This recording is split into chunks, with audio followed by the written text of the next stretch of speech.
Mesdames et messieurs, Yorana, bonjour à tous. Dans les années 60, j'étais adolescent.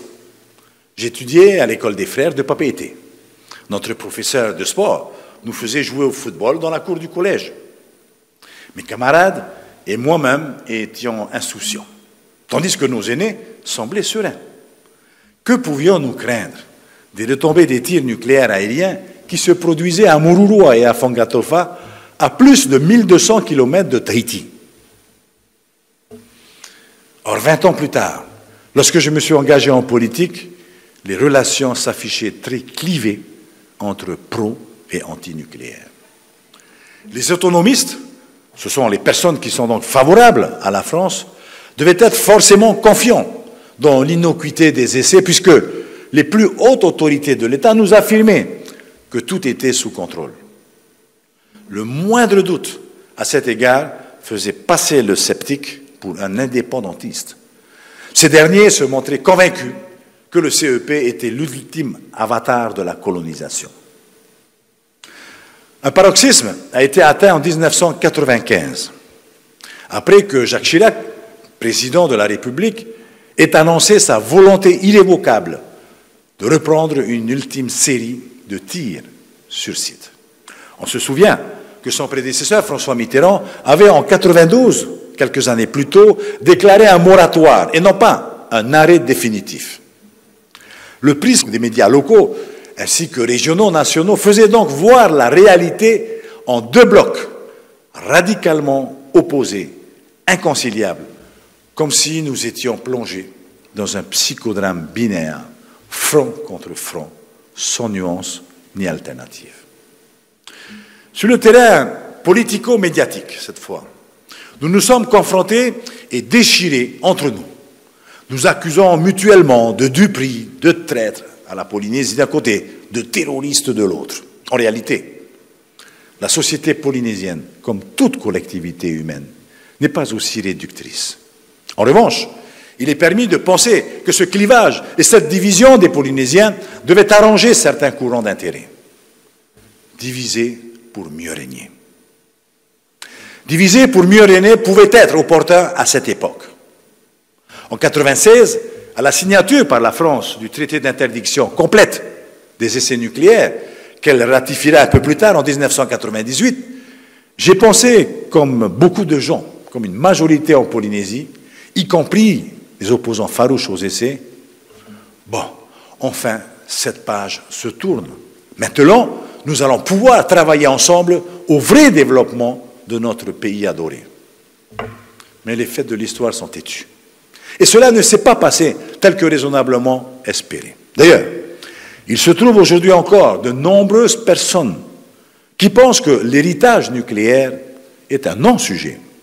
Ce qui préoccupe les gens, ce qui préoccupe les jeunes en particulier, ce sont les conditions de vie, la quête d'un emploi, la culture, le sport, les changements climatiques, la gestion de la pandémie et tous les enjeux qui impactent directement leur quotidien et la construction de leur avenir. Cependant,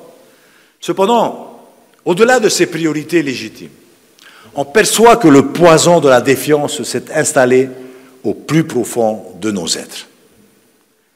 Que nous cache-t-on encore? À quel point nos tribulations présentes et futures sont attribuables aux atomies, se demande-t-on.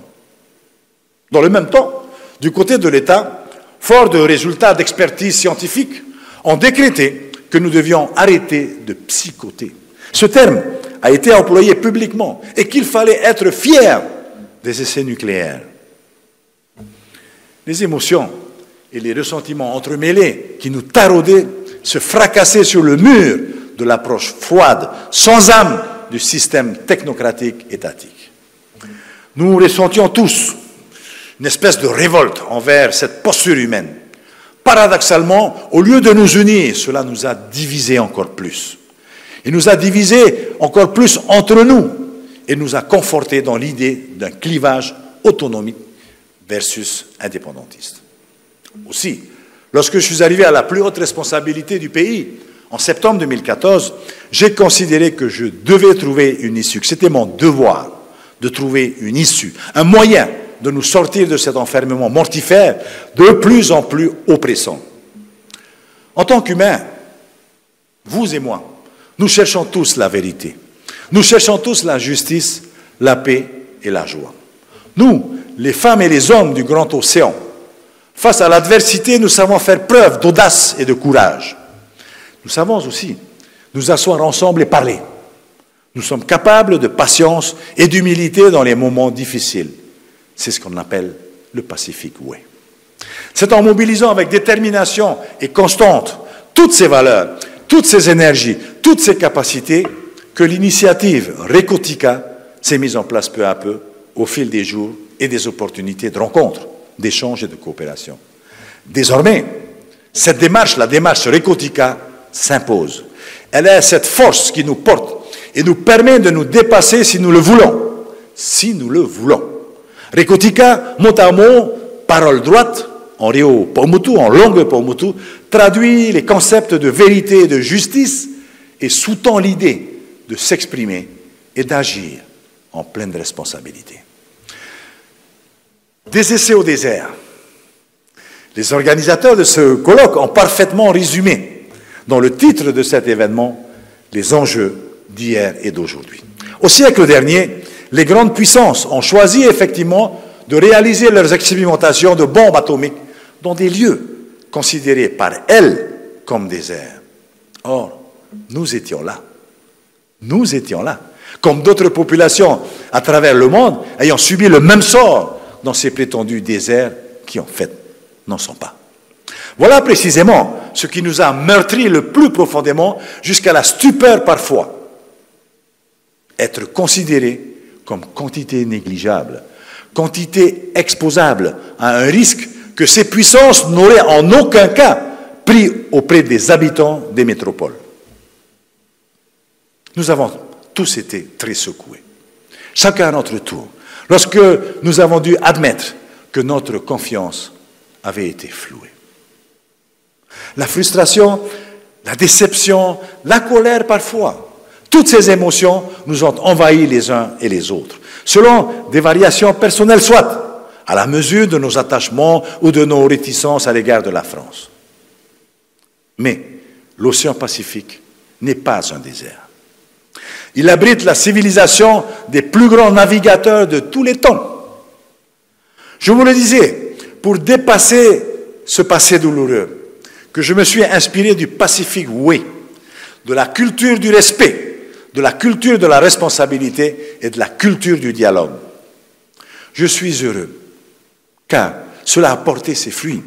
La table ronde de haut niveau s'est tenue les 1er et 2 juillet dernier à Paris 2021, pour être plus précis.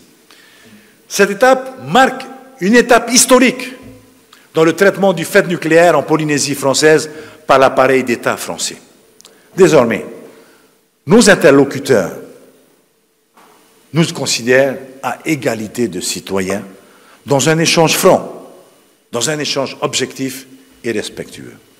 On ne vient plus nous dire ce que nous devons ressentir, ce que nous devons penser. Au contraire, on répond avec rigueur et professionnalisme à nos interrogations au lieu de les chapitrer, voire de les rayer.